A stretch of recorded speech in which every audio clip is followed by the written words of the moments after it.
Congratulations on the film. Thank you. You know, there's so many levels. There's so many things going on here. It's not just, you know, Rob Ford is the conduit to this story. And I wanted to know what your initial reaction was when you first read the script.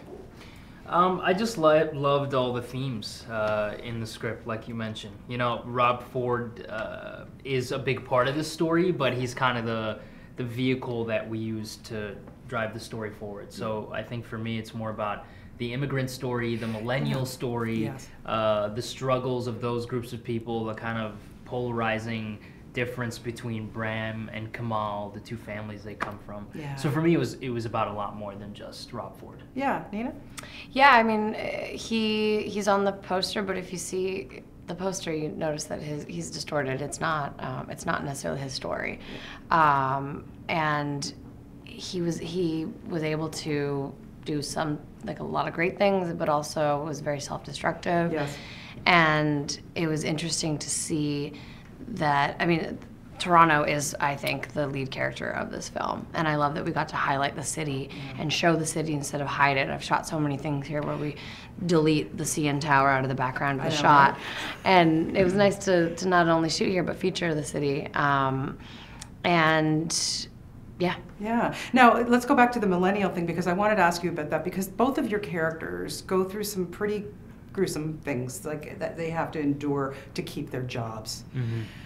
And when you look at the end of the day, you know, sometimes we overlook treatment in our workplace because we have to pay the bills. Mm-hmm. How do you feel about that? Because especially these days, it's becoming more and more to the forefront, and it's scary.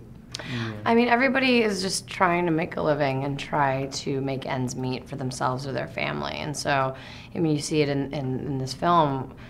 These kids are having to put up with treatment in the workplace that's not acceptable, but they don't really have another option. Yeah. They've gone to school and gotten these degrees and done all the hard work, but then they don't have the opportunities on the other end. And so it's unfortunate, but that's the reality.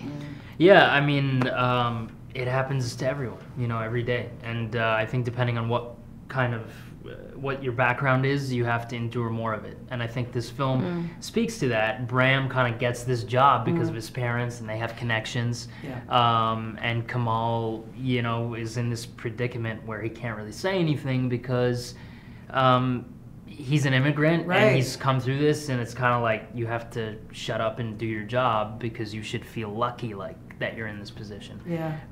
But everyone goes through it, I feel like. Yeah. Well, the scene, you know, the very uncomfortable scene in the workplace when Rob comes and he's really drunk, and the way he treats especially your character. I still feel like I need a shower. And I saw this movie last week. Yeah. You know? I mean, that scene didn't require a lot of acting. It was really uncomfortable to shoot that. Yeah. And I think Damien apologized to me many times after we shot this. He was like, I'm sorry, the good Brit that he is. Yeah, but it was very cringe-worthy for sure. Yeah, I can imagine. What was it like when you first saw Damien in that makeup? It was, I mean, it's a lot just because he doesn't look anything like himself, and I think the prosthetic team did a good job as well of making it feel uncomfortable when you see this person. Yes. You're kind of thrown off by it, but I think it's done on purpose where you kind of feel like there's something, you know, that doesn't feel right about this human being. So it was weird, and Damien's just very different in real life. Yeah, so. Absolutely. Yeah, and his voice, his accent, the way, I mean, he sounded a lot like Rob. He did a really good job and did a lot of prep work for that. Yeah, well, congratulations to the two of you, and thanks for coming home to promote the film, and it's always good to have you back. Thank you very much.